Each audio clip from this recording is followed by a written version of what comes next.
He brought forth his substantial instrument and commenced. Before we plunge into the gripping tale that awaits us today, a brief note. More than 90% of our audience enjoys our videos yet hasn't hit that subscribe button.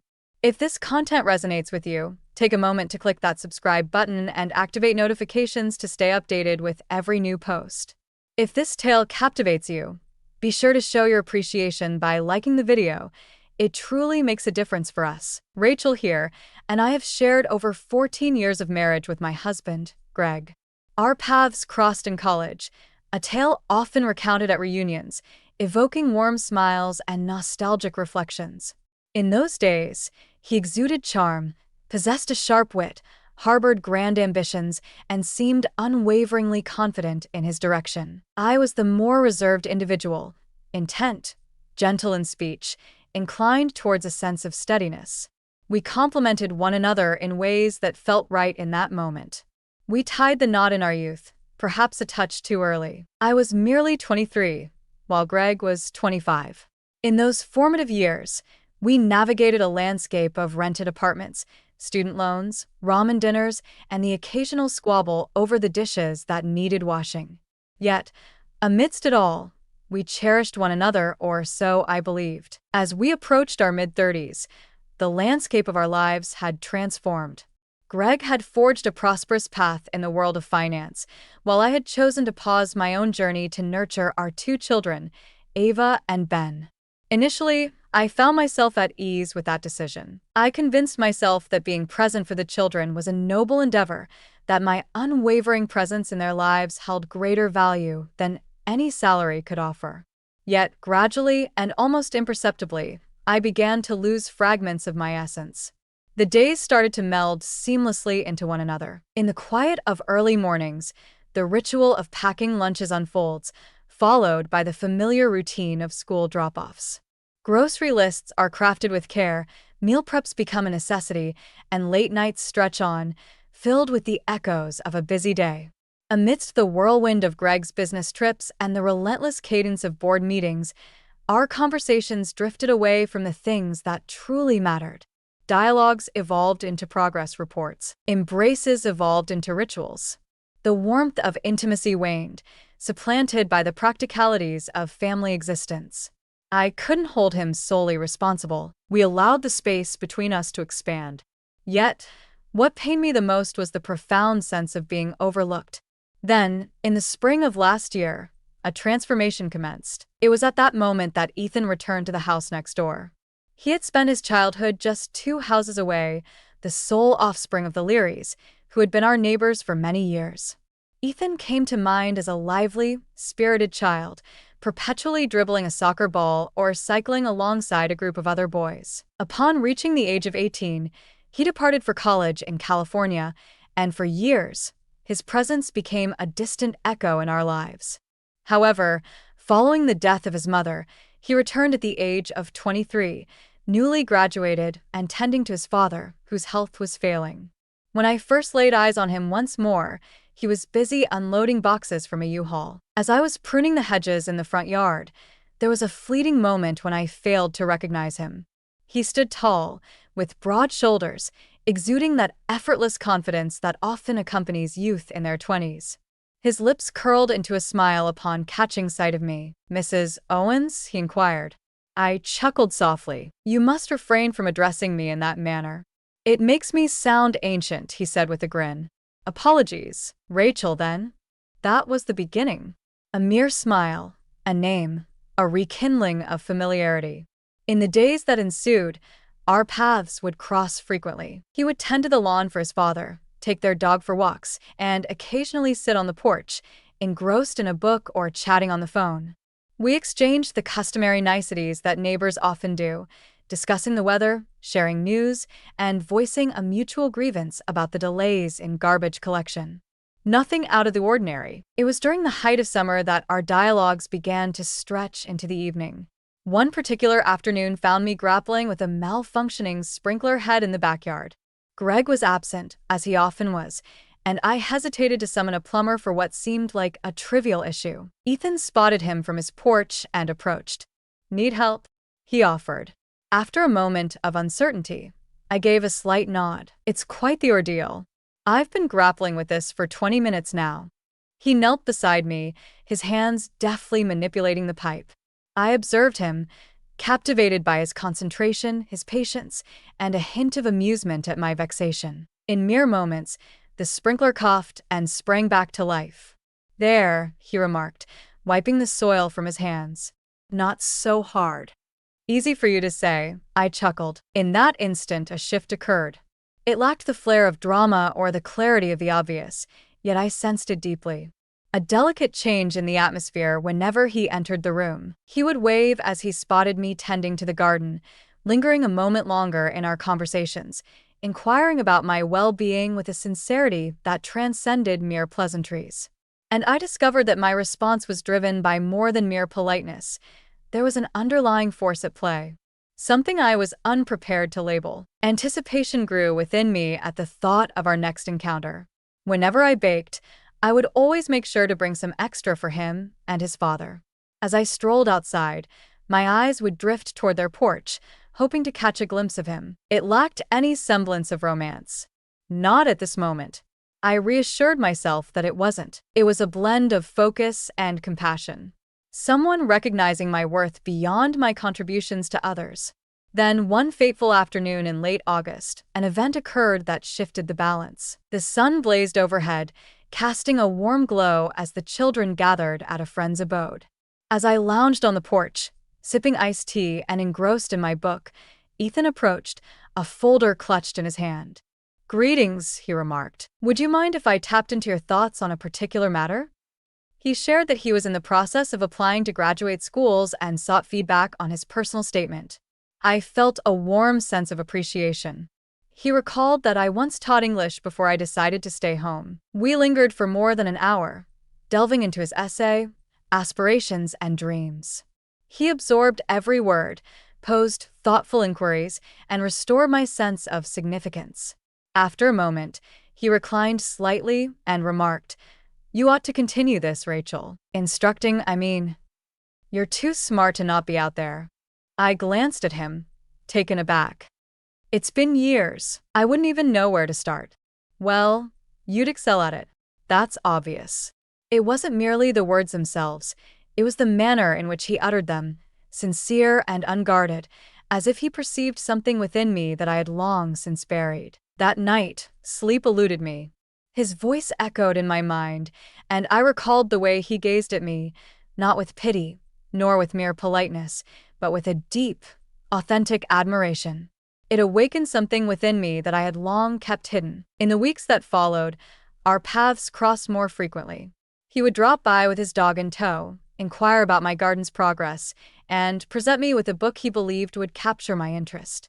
Each visit seemed to carry a purpose, a subtle pretext for our growing connection. Yet I believe we both understood the reality. We never ventured beyond the physical boundaries. However, the emotional boundaries?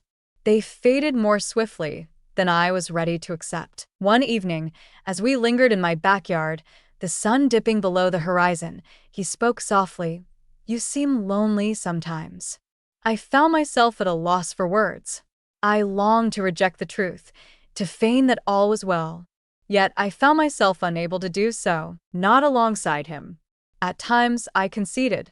He nodded, then turned his gaze toward me, a blend of sorrow and comprehension reflected in his eyes. "You deserve more than just being someone's background character, Rachel." That phrase lingered in my thoughts, resonating as I prepared dinner, as I meticulously folded clothes, and during those solitary moments in the hushed house after the children had drifted off to sleep. It ignited a wave of introspection. Had I truly chosen this life, or merely settled into it? Greg sensed the change, albeit faintly. He was consumed by his work, engulfed in meetings, lost in an unending stream of emails and deadlines. He would inquire if all was well, but only as an afterthought. I confided in him about my weariness. He merely nodded, his attention drifting back to his phone. Ethan, however, was different. He truly listened. He rendered me seen significant. I was adrift, uncertain of my actions, devoid of any real plans. I had no intentions of leaving, betraying, or causing ruin. I was merely adrift. And in his presence, I felt a sense of being discovered. Yet, amid the serene delight of our bond, I sensed I was treading a precarious line. A single miscalculation could unravel it all. I reassured myself that it was innocuous. It was merely friendship, a connection that breathed life back into my weary soul. Yet, beneath the surface, an unsettling truth lingered. I sensed that this innocence was destined to fade. The subsequent days unfolded in a haze of muted bewilderment. I became ensnared in a cycle of contemplation, scrutinizing my actions, their appearances, and their implications. Though I had not strayed from the path of conventional propriety, an unsettling disquiet lingered within me. Yet, a whisper within me sensed I was nearing a threshold from which retreat might be impossible. Gradually, I began to distance myself from Ethan, deliberately crafting a chasm between us. I reassured myself that this was the wisest course of action. I found myself needing to shift my attention to Greg, to the children, to the life I had constructed. I believed that by channeling my energy into the daily rhythms, into my marriage, the emotions I harbored would dissipate like mist under the warmth of the sun. Yet, feelings do not simply vanish at will. In my exploration of space, I discovered that it doesn't merely dissolve connections. Rather, it can amplify them. Ethan remained steadfast, not imposing his will. He maintained a respectful distance, his politeness unwavering. Yet, I sensed the shift in his demeanor. His waves had grown briefer, his smiles more subdued. Though his visits became less frequent, whenever our eyes met across the fence or from our porches, a silent understanding lingered in the air. We both sensed the void. At home, life carried on as it always had, seemingly unchanged. Greg continued to toil away, his exhaustion palpable, his focus ever elusive. Some nights, he took refuge in the guest room, citing back pain or a need for restorative rest. I chose not to contest his decision. We had acclimated to the distance. It had infiltrated our lives so gradually over the years that it nearly seemed customary. Yet it was anything but, not quite. The children, fortunately, stayed blissfully oblivious. They were still at an age where they could immerse themselves in their own small realms of assignments and weekend adventures. I maintained the facade, preparing their lunches, assisting with school projects, and offering my support from the sidelines at Ava's soccer games and Ben's piano recitals. Yet beneath the surface, I was coming apart. One evening, Greg returned home later than he typically did. The clock approached midnight, casting a soft glow in the dim room. I lounged on the couch, the book in my hands forgotten, the pages untouched for what felt like an eternity. He entered, the sound of keys clattering against the counter punctuating the silence, followed by a weary sigh that hung in the air. "Apologies, it's been a lengthy day." I nodded in understanding. "It seems you've experienced quite a few of those recently." He settled into his seat opposite me, his hands moving to his weary eyes. "I understand. It's been relentless. The new clients are truly a challenge." We lingered in silence for several moments. The distance between us felt vast, frigid, laden with unspoken words. "Do you ever feel like we're just roommates?" I asked abruptly, my voice softer than I had meant it to be. He glanced upward, taken aback. "What?" "It feels as though we're merely coexisting, moving through the motions." A frown creased his brow. "Where is this coming from?" "I don't know," I replied, though I did. I suppose I just missed the art of conversation, truly engaging in dialogue. He let out a deeper sigh, a weight pressing on his chest. "Rachel, I'm truly trying. The demands of work are suffocating. The children depend on us. We cannot afford to spend our evenings dissecting the intricacies of our marriage." I gazed at him, and for a fleeting moment, it felt as though I was staring at a complete stranger. "I'm not seeking a seminar, Greg. What I desire is a conversation." He rose, moving back and forth. "What is it that you expect me to express? An apology for my fatigue? A suggestion to abandon my job and spend endless hours on the porch with you?" That remark hurt. Not out of cruelty, but due to its dismissive nature. I wasn't seeking the world. I inquired about something. "No," I responded gently. "I simply wish to sense that you truly see me." For a fleeting moment, His expression wavered, caught in the delicate balance of guilt and defensiveness. Yet, rather than engage, he turned and left the room. That evening, I lay awake, gazing at the ceiling long after silence enveloped the house. My thoughts continually drifted back to Ethan, to the way he would truly engage when I spoke. He never made me feel as though my requests were excessive. The following day, I carried on with my routine as if nothing had changed. Amidst the flurry of errands, the cleaning, and the preparation of dinner, I unexpectedly found myself outside in the late afternoon. There I was, trimming the bushes that lined the fence between our yards, a task that had not been part of my plan. That was the mantra I repeated in my mind. Yet, the moment I caught sight of Ethan on his porch, lost in his world with headphones on and a sketchbook in hand, my heart skipped a beat. I paused for a moment, then raised my hand in a tentative wave. He glanced upward, a smile breaking across his face as he removed his headphones. "Hey, stranger." I returned the smile. "Greetings." He approached, halting a short distance from my position. "You've been hard to find." "I understand," I replied, tucking a strand of hair behind my ear. I just needed a moment to gather my thoughts. He nodded slowly in response. "Did it help?" "I can't say for certain."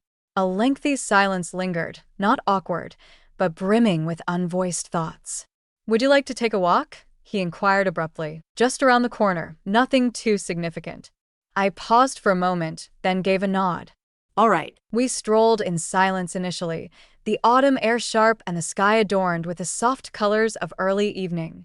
Leaves crunched beneath our feet, and the world seemed to hold its breath, tranquil in a manner that facilitated contemplation. "You're not crazy, you know," he finally remarked. I gazed at him. For what purpose? For the sensation of being unseen. For the yearning of something beyond mere existence. I released a breath, its visibility lingering in the crisp air. At times, it feels as though I am positioned at the center of my existence, unnoticed by those around me. He paused in his stride, pivoting to meet my gaze. "I see you." The words lingered in the space that separated us. Unadorned, truthful, risky. I remained silent. I found myself unable to respond. A constriction gripped my throat, and a sting welled in my eyes. I averted my gaze, attempting to conceal the surge of emotion that rose within me, unbidden. He didn't push.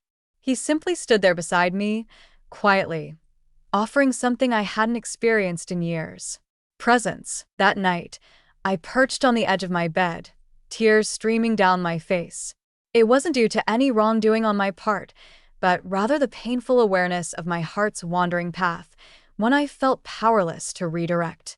The weeks that followed were steeped in an unsettling tension. I attempted to steer clear of Ethan once more, yet this time it seemed utterly unfeasible. The bond we shared had transcended ambiguity. It had become undeniably tangible. In attempting to suppress it, I only fueled its power.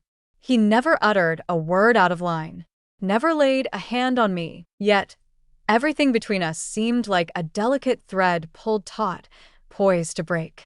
One afternoon, he placed a book on my porch, a novel we had discussed in one of our earlier exchanges.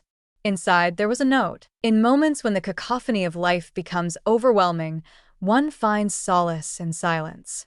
I found myself seated with a book resting on my lap, gazing at his script, acutely aware that the barriers I had so carefully constructed were disintegrating more swiftly than I could mend them. Thus, I returned to the pages of a journal, a practice I had long abandoned since my college days. Every ounce of my being spilled onto those pages. My confusion, my guilt, my longing, my fear. I chronicled the life I envisioned and the woman I had transformed into. Amidst the turmoil, a singular truth emerged. I found myself emotionally intertwined with someone who was not my husband. While I had not crossed the line into physical infidelity, in every significant aspect, I had ventured beyond the confines of my marriage. One evening, Greg and I shared a meal in a hushed atmosphere. The children were away at their grandparents' for the weekend, presenting a rare chance for us to reconnect. Yet, we found ourselves in two distinct realms, the the soft clinking of silverware, the sole sound bridging the distance between us. Once I had finished clearing the dishes, I found myself at the sink, gazing out the window onto the street. It was then that I spotted Ethan, strolling with his dog beneath the glow of the streetlights. He glanced up toward the house. Our gazes locked, and in that fleeting moment, I experienced it all. The potential, the remorse, the longing for a life that may forever elude me. I averted my eyes swiftly, heart racing, and clutched the counter until my knuckles blanched. A choice lay before me, one that would shape the course of what was to come. There would be no room for chance. Every action would be intentional. I found myself at a crossroads, pondering the identity I was about to embrace. I ascended the stairs and settled into a chair opposite Greg in the bedroom. He was absorbed in his phone, scrolling through emails. "I think we need to talk," I said. He gazed upward, weariness etched on his face. What occupied his thoughts? Us. Everything. He paused, then placed his phone aside. All right.